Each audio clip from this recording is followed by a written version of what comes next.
Oh.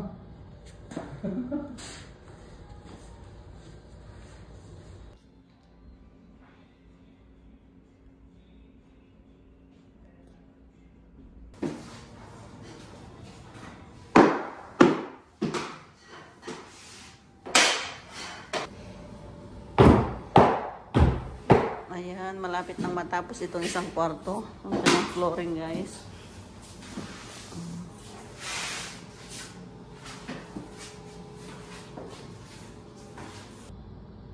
Ito na yung latest update natin dito sa DIY.